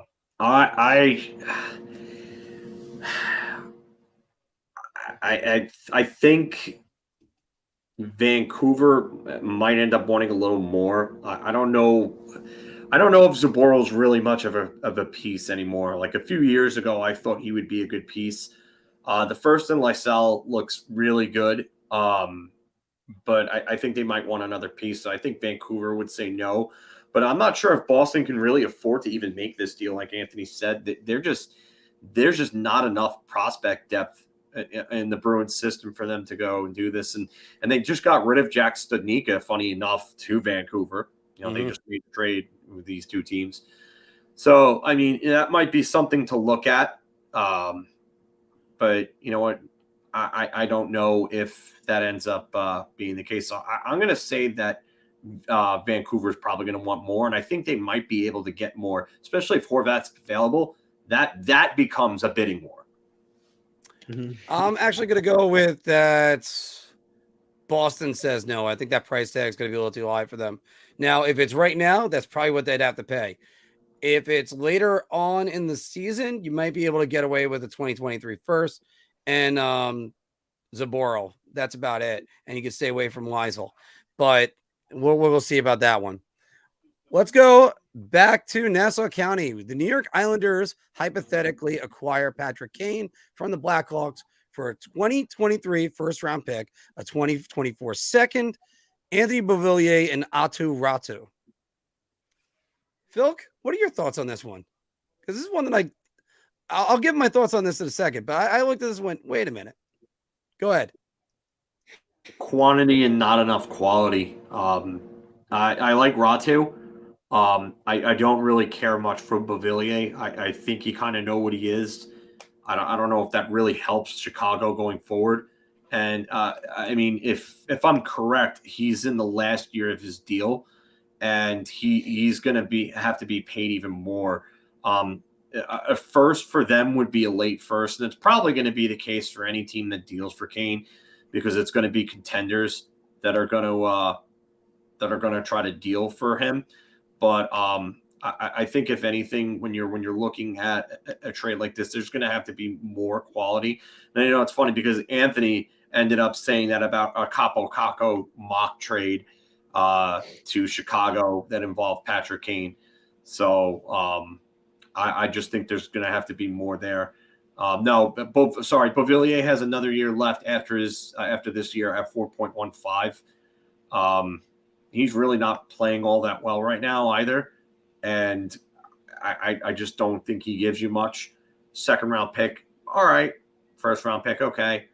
But really, it's the first, the second, and Ratu, because I don't think Beauvillier has nearly the value that Islander fans think. So the Blackhawks say no. Blackhawks don't do this, and I think they could definitely get a better deal than that because they're going to create a bidding war for Kane. I just think that there's going to be some teams, and it depends on his list. Who he'll waive for because he has that no movement clause. But I definitely don't think this would be the best offer that they could get. Anthony. I tend to think that both would say no. I don't think Lou has any appetite to trade Ratu because Patrick Kane is a pending UFA. And unlike Pajot and Palmieri, I think we're kind of, almost slam dunks to re-sign. This is Patrick Kane. He's going to have the pick of his litter or who he wants to sign with. And I don't know if Lou would take the chance to trade for a couple of months of Kane and then be out Ratu, be out of first, which he's traded with 3 or 4 years in a row. And I just don't think he has the appetite for it. I think he wants to acquire Kane if the Islanders are in it. But again, I don't think he wants to trade Ratu just because, him and Dufour are really their top prospects. And similar to the Bruins, they aren't that deep there. And Ratu, I think, is a potential future second line center for him. And again, the first round pick and the draft capital that they've dealt a lot in the last couple of years. So, and then on the Blackhawks end, they'd probably maybe want Wallstrom in place of Beauvillier, pieces like that, which again, I don't think Lou has any appetite to move. So I tend to think both teams might say no. I'm inclined to say that this might be the best deal on the table for the teams that he might list. And I think this might end up being a yes for both. That's where I'm inclined to say, because the Islanders are one of rare teams that he is rumored to want to go to. And they can actually fit him under the cap. They don't have to do any much cap juggling. They can just pick up Patrick Kane right now. So that means they don't have to go overboard to be like, hey, can you hold on to 50% of his salary to get him under the cap? And the other thing is, what does Patrick Kane want? He's already won his Conn Smythe. He's won his Stanley Cups. He's going to the Hall of Fame if his career ends tomorrow. So he's got an MVP and an Art Ross trophy. So I don't know if that's necessarily what he might want. He might want to just play it all out. But stick with the Blackhawks. Here's one for you. Timo Meier from San Jose for a 2023 first, Alex Turcotte and Brandt Clark. LA. I'm going to start with this one. LA. Oh, it's LA? Blackhawks. LA. Yeah. Oh, my bad. My bad. Sorry. Wait, it's LA. I thought you said Blackhawks. Oh, why would it say God. Blackhawks? Those players aren't Blackhawks. Oh, Kings. Well, I'm sick. That's what we're gonna go with. All right, LA Kings acquire Timo Meier from San Jose. All right, that actually changes my answer as well for Alex Turcotte and Brandt Clark. I'm gonna say LA says no. I don't think that's gonna be where their need is. That's it. They just got Kevin Fiala, and they got a dearth of good scoring wings. Filk?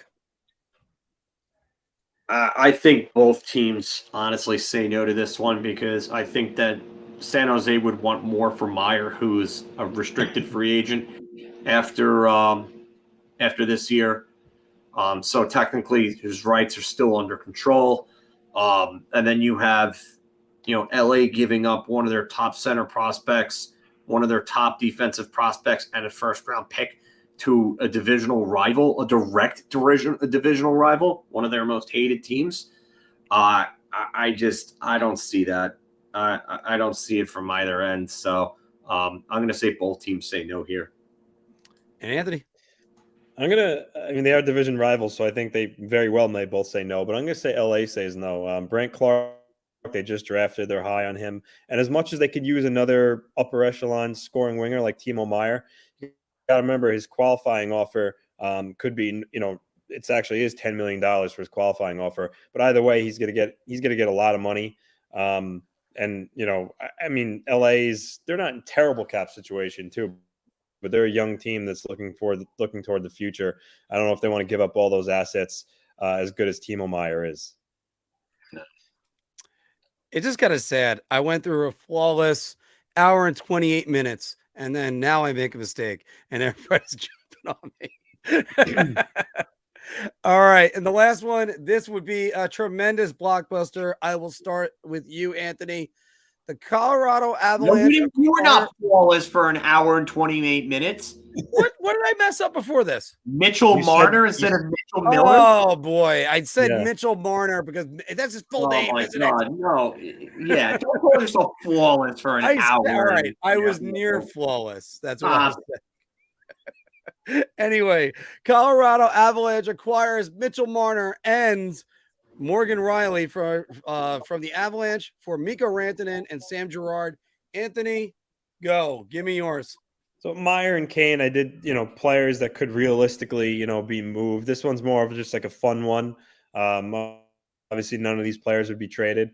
But this one, I don't know. I mean, it's like, Marner, Rantanen, Riley, Girard. I think Colorado says no. As good as Mitch Marner is, I think they like that Rantanen has the size, the strength. He's really. Actually, I don't want to say Marner is not a complete player because Marner is actually pretty solid defensively and he could score. But I think Colorado says no on this one. I think they prefer Rantanen over Marner.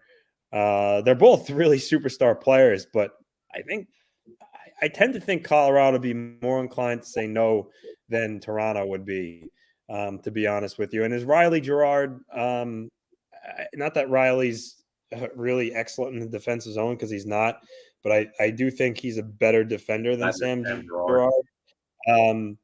But yeah, you know what? I'm gonna stick with Colorado and says Colorado says no on this one. Filk? Yeah, I'm saying Colorado says no just because Mikko Rantanen is one of their core players and was a part of a cup winner, and he seems like a guy that produces come playoff time. Mitch Marner has kind of been up and down in the playoffs, and I mean those guys have all been on the hot seat for what's been going on. So I don't know why Colorado would turn around and trade for two guys that have been criticized for their play in the playoffs when it matters the most in the biggest media spotlight in the entire NHL. And not only that, but I just don't think – I mean, the only reason why maybe Colorado would even consider it, which I don't think they would, but the only reason there would be for them to consider it would be the upgrade from Girard to Riley. Because, I mean, I'm sorry, neither one of those guys is great defensively, but Morgan Riley is a tremendous puck mover and is a big-time puck mover. But that would create such a cap problem for them, Colorado. So there's no way Colorado does this. I think they absolutely say no. First, I'm going to go with the obvious answer. It's no from Colorado. Mikko Rantanen is their guy. They love Mikko Rantanen, and I'd be shocked if he ever plays for another team. Maybe 10 years from now is a different story. Going to Morgan Riley, though, one reason why I think that Colorado would still say no because of Morgan Riley is because they got Bowen Byram, and Byram looks like he's going to be a pretty good player. So that's there's no need to go out and get a defenseman in that case. Sam Girard might find himself getting moved only because of cap situations, but this might be their last run with their current team right now. We'll see about that. That's all going to happen. So if anybody else has got some interesting ones you might want to try to say, go ahead, throw that down in the comments below. These are all just hypotheticals, guys. We're having some fun with this, and guess what? Sometimes you just got to have some fun with the NHL, especially after talking about that Mitchell Miller situation. So You got it right. I'm glad I said the wrong name first, just to give us some levity in this situation. We're going to start taking some questions. And if you guys got any hypothetical trades you want us to answer, throw it down in the comments below. I'll gladly share with these guys, and we'll end up putting them everywhere. All right. So not bad for our first segment with that, with the new situations. Let's get some of the comments that are right over here as Anthony has to run off. Yeah, Frankie, you're right about that. The Blues are brutal right now. By the way, I think this is my first time seeing you, so welcome to the show. It's just you just Corey, you just got back for the mock trade segments. Let's see what you have right here. Now, by the way, David, that's a good one. Trading Halak for a cold brew. You know what? You got to feel bad for him because Halak played well enough to win that game on Sunday night. The Rangers just were not any good, and especially those last two periods. Filk is right. I would backskated them. Cora is asking, how about NYR gets Vladimir Tarasenko, St. Louis gets Julian Gauthier, Will Cooley, and a second-round pick. Looking at it like the Taylor Hall trade, but not giving up more. Filk, what do you think about that? I think that might not be enough. I like Will Cooley. I think Julian Gauthier to me doesn't have much value. So basically, you're looking at Will Cooley and a second-round pick for Vladimir Tarasenko. I think you're going to need a little more. So I think St. Louis says no to that. There were so many players that go through the New York Rangers. You look at and go, this guy's got promise. You should stay with them, and maybe you're going to get a good player out of it, or get rid of them right now. And sometimes they've gotten rid of players that have talent, and that if they just stuck around with a little bit longer, Marc Savard comes to mind. Hell, remember Mike Knuble? I thought the Rangers should have stuck around with him, but he ended up going to the Flyers and the Red Wings and being better. But and then started what? The Bruins was where he really started to come out when he was playing with Joe Thornton and Glenn Murray. Yeah. And there's a lot of players that they've held on to, and you went, this guy is good, and then just didn't materialize. Trying to think of one of those that come to mind. Julian Gauthier, the reason why I'm saying that is Julian Gauthier is that guy that a lot of fans have been fighting with me about the last couple of weeks. I don't see it. Julian Gauthier can rush the net. He can't finish. He's not a great player when it's not on the rush. I just don't see any value in Julian Gauthier, no matter what. By the way, I can see why Core would say this. I mean, he's looking at Gauthier as an Anders Bjork comparable. I get it. I just think at this point, I think Anders Bjork had more upside than Julian Gauthier has at this point. Bjork was obviously, he's older. He was drafted 2 years before Gauthier. But Anders Bjork has also played more NHL games, and he's actually produced. So I really don't I don't think there's as much of a comparison there as you would think, Core. I think Gauthier really doesn't have a whole lot. Like if you look at Anders Bjork's career stats before he was traded to Buffalo for Taylor Hall, I mean, let's just say, all right, so entering into the year of 2021, that season, he had 108 games and 34 points in that time. So for comparison, I'm going to pull up Gauthier here in just a second so that this way you can kind of see it. But, I mean, right now, Julian Gauthier has 102 games and has 20 points. So it's, I mean, there is a discernible gap. And Bjork had a season in which he had 9 goals and 19 points in only 58 games in the COVID cutoff season in 2020. Gauthier, I mean, he hasn't broken double digits in any season. And he played a lot of games in 21, 22. He played 30 games in 2021, 17 games in 19, 20. I mean, this guy just, he can't stick. He's a fringe NHL forward. So. Yeah, and again, like David's saying it right here, he needs to finish, and who knows if you'll ever get that touch. Maybe Gauthier goes over to Europe, learns a few things, come back. Hey, you know what? That worked for oh, I can't believe I just forgot his name. Colorado Avalanche. What? Former star Colorado Avalanche. I can't believe I forgot his name for a second.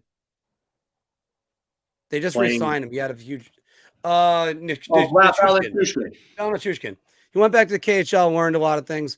And you know what? Maybe people calling him the next Evgeny Malkin kind of started weighing on him. Comparisons were ridiculous. But yeah, Core, I can't say that that Cooley would bring that up to the point that you would that you're thinking of there. I don't see it. I'm sorry, I think they're gonna have to give up more. Filk, we're going to go about like maybe 3 more minutes, but can we come up with a realistic proposal for Vladimir Tarasenko? Because by the way, one thing I've been saying also is all the talk about Patrick Kane. If the Islanders got Vladimir Tarasenko, that's huge for them. I And think probably lower price tag. you would have to look at one of, I would say either it would have to be a first round pick and then one of either Ratu or Dufour. And then I don't know, maybe I'm not going to say Wallstrom because I think that's overkill there. But I think a first round pick, one of Ratu or Dufour, and then maybe a prospect like Holmstrom or one of their other lower level, mid level type prospects after that. Because I just think that there are going to be other teams that are going to give more than that. I think the better target for them to go to is Vladimir Tarasenko. I think they kind of could use him more so because they got enough playmakers. Get a finisher. That's what the Islanders should be doing. And that's what I think they should look over to. Matt is asking, what do you guys think of the new lines in practice today? I think Gallant is just panicking. He is desperately trying to find something that will work. Trouba needs to be stripped of his captaincy. Well, he's not going to be stripped of his captaincy because they're not going to strip somebody of their captaincy within a month. Oh, by the way, I think you would definitely get that extension in for Tarasenko if they trade for him. If the bigger the piece, the extension has to be in there before anything happens. So, Phil, do you know what the lines were today at practice? Yeah, it was Kreider was back on the top line with Zibanejad, but it was Jimmy Vesey on the right side. Panarin was playing with Trocheck and Kravtsov, and then the kid line was reunited. I'm all up for the kid line being reunited, but I've said this numerous times. Filipino is not exactly a facilitator. So in that case, move Filipino with Panarin, who is a facilitator. And I understand what they were trying to do yesterday. Look, I'm still not impressed with anything I've seen out of Vitaly Kravtsov. I was trying yesterday. I know he was at least on for a goal for goody, but I mean, I don't know. I'm not seeing it with him. I'm not seeing anything with Vitaly Kravtsov. I need more. I haven't seen enough. And I don't know what VC has done to deserve to be on the top line there. That's just that's insanity to me. Yeah, it's absolute insanity to me. I mean, you had Chris Kreider there and on that third line, and that third line actually played well last night. And then he goes and does this. I don't get it. Like, to me, I mean, these lines just scream desperation. They scream desperation. He just seems like he's, I don't know. He just doesn't have an answer right now, and he's not pushing the right buttons. It may be time for a new voice. And that's just the thing, because look, there's been a lot of coaches that have tried to figure out the right wing for Kreider and Zibanejad for the last 5 years, whether or not it's Buchnevich or not. But then you can't have Kakko with Panarin, because I think then you got two guys that dominate the puck that they're just going to hold on to it forever. Lafreniere, I thought at times I'm seeing it, and then at times it's just he's just invisible. So it's how do you get to maximize Lafreniere? That's where I'm having trouble. And maybe he needs to be a left wing, because even though Pete says this and he's right about this, most of the development that's happened with those three has happened when the three of them play together. Yeah, I do agree that young forwards develop with experienced line mates, and I'll even go look at Pete and the team that he watches and what they've done with Seth Jarvis. They put him in a situation where he was surrounded by veteran talents that could do could do a lot to help him out.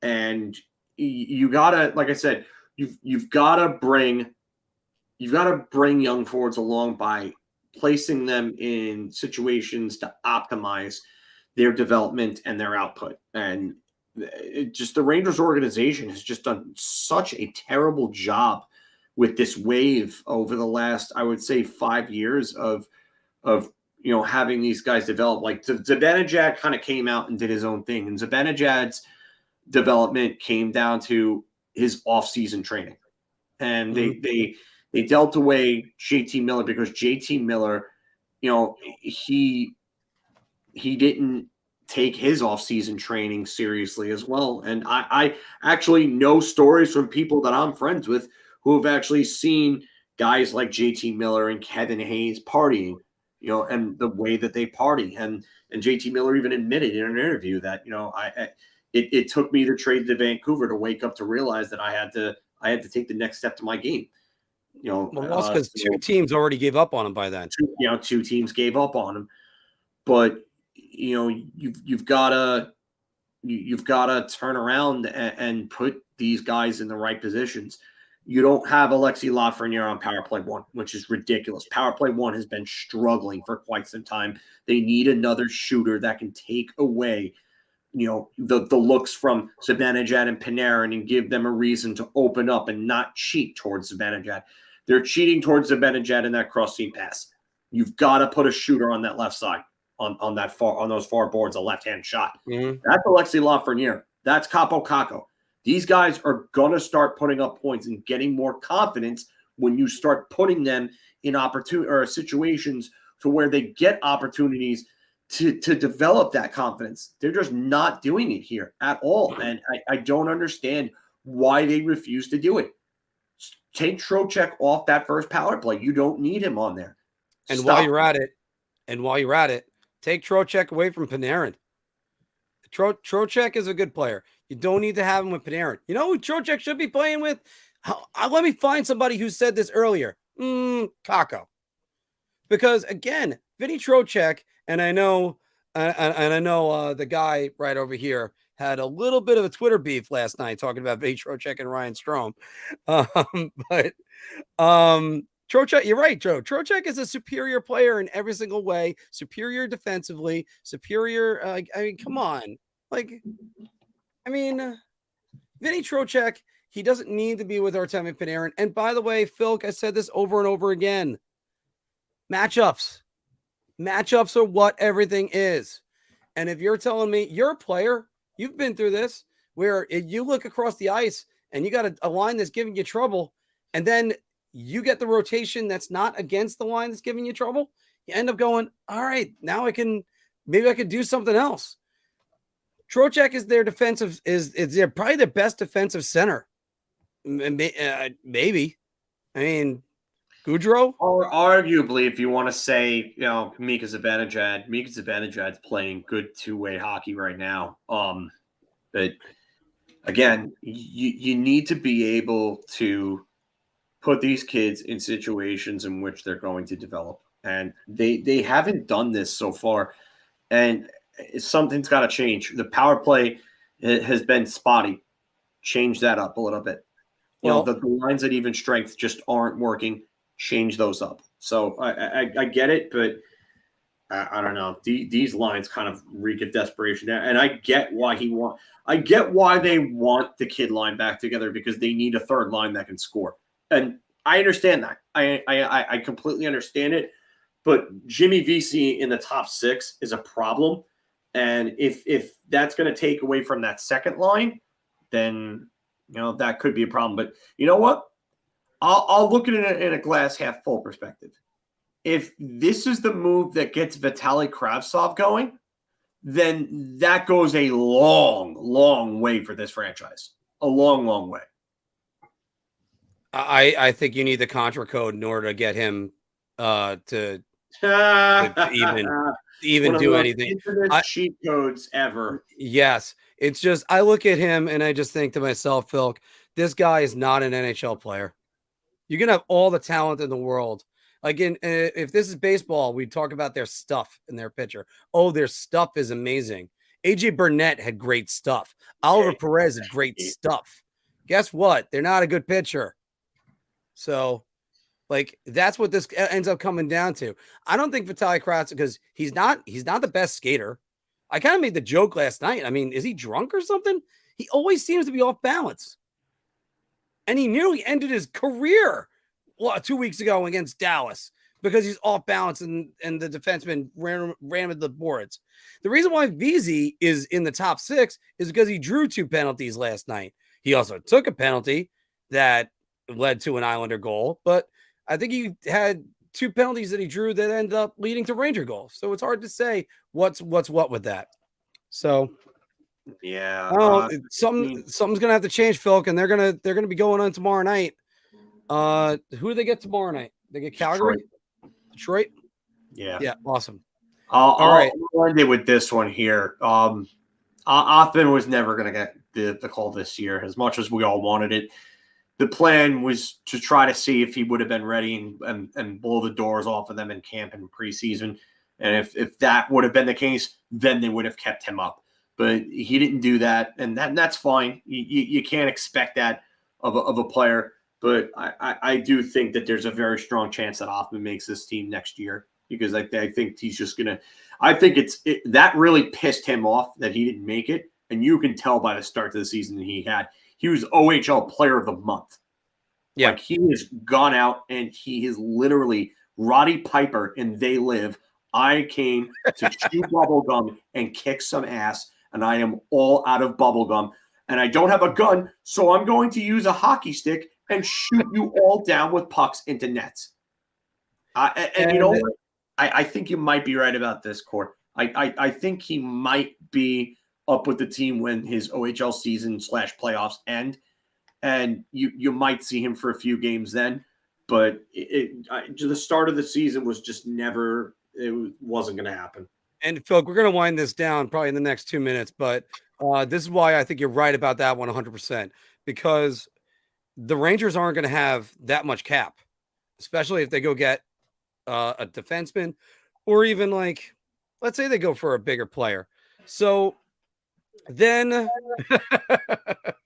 yeah, that's right, Pete. But, that's why I think Ottman might be here. And I think you're right about that one 100%. The other thing is, the Rangers had to make that move because you had to see what you had in Vitaly Kravtsov. If you caught lightning in a bottle, it was going to be beneficial for everyone, because then Kravtsov could play his way out of town, which he's doing it in the other direction, not the good direction. But at least something had to happen with it. I mean, I can't wait to see what Ottman's going to bring to this team, but I mean, man, Filk, it's they're gonna have to figure out roles, and they're gonna have to play a guy that's making $6 million, not on power play 1, and they still have to play a number 2 and a number 1 overall pick on power play 1. Everybody's got to suck up their egos on this, and right now that's where they are. They're very much on their egos, and they're not as good as what they've been. You know what's funny? I think it was David Wood who, it was. I just found the comment. I don't know why my thing is freezing right now. He said that the team was like it was in the 90s and the 2000s with the bloated contracts on underperforming players. Now they're just taking up cap space. I feel like this is sort of like that. I will say that this team reminds me more of 92, 93, though. Talented, took a big step in the year before. Funny enough, these are 30 years apart, these teams, exactly to the seasons. 91, 92, the Rangers won the President's Trophy, went to the second round. They got beaten by the eventual Cup champs, Mike Richter, the 60-foot goal to Ron Francis. Mm-hmm. Then they came back next year, Brian Leach injury. Never seemed to get their footing right, and there were a lot of lackluster efforts, clashing between Messier and Nielsen. And then, Nielsen and management, and it ended up to Nielsen's departure. Gallant's a very good coach. Don't get me wrong. But I think he might lean a little too much on the leadership group. And I don't think this leadership group is good enough. So I think that they might need thank you, Shannon. We appreciate that. But I think that they might need a different voice, and I think they need a disciplinarian the same way that the 92-93 team needed Keenan, and that this 2022-2023 team might need somebody like Barry Trotz. And I'm not saying that Trotz is necessarily the best option just because I know how he can stifle offense. And young players. And young players, yeah. And so that could still be a problem for the Rangers. But I'll tell you right now, they need a disciplinarian, and they need somebody who's more stern than Gerard Gallant, because this leadership group is not doing it. And by the way, there might be another name into the mix. I wouldn't be surprised. Mike Sullivan ends up taking the fall in Pittsburgh, and then if he's got to remember one thing about that. He's got a history with the Rangers, not only as a player but as an assistant coach under John Tortorella, so they're familiar with him. And again, he's got ties to Chris Drury as well. Yes. And also, by the way, Shannon, thank you very much yet again. But this is why your comment is 100% online with that. You're talking about the Rangers that came off a President's Trophy season, and then you start saying, oh, well, we're just going to take the next step next year. You know what? It reminds me of a quote from Dan Marino that said, we made that Super Bowl the first year that I was the quarterback, and then I just said, oh, no worries. Well, we'll make it back. And then here it was when he did the interview. It was 7 years into his career, and they haven't been able to get back. You don't know when you have those chances. That's why you should always feel it. And I mean, you could see it right here. I mean, they need a change. Look at the Penguins, 2009. They fired Terrien, who took them to the finals the year before, and then they brought in Bylsma, who took them over the top and won the cup. It's what adjustment are they going to make? And if Gallant isn't a structure guy, let's say it like this. And by the way, if they fire Gerard Gallant tomorrow, I'd have 2 words for him. Thank you. Because he did exactly what you and I wanted him to do with this team. However, this team, I think he did a little short of doing a bigger step. But Filk, you've had these coaches before, the ones that get you to play on adrenaline. You're not playing with structure, you're playing with adrenaline. And eventually it leaves the body. And that's what happens. So yeah. I always refer to Gallant as a Buck Showalter type coach, but I think what I really wanted from Gallant, if they couldn't win a Stanley Cup, was to get him to get guys like Lafreniere and Kakko to develop to that next level. And I just don't see it as of yet. So he's fallen kind of short of what I wanted. And you know what? You figured you were going to see a little bit of that last year. You saw a glimpse of it in the playoffs when they played together on the kid line, the 3 of them. But I'm not seeing where his plan is to develop them. And I feel like he may be losing this team. And again, and just to extend what you're saying, because we are trying to sign off, but to extend what you're saying is what Davey's saying right now. When do you think Dolan is going to act on this team's poor performance? Because the thing is, the Rangers are good. The Rangers were good last year. They were good the year. They had the talent. He's already acted on them once.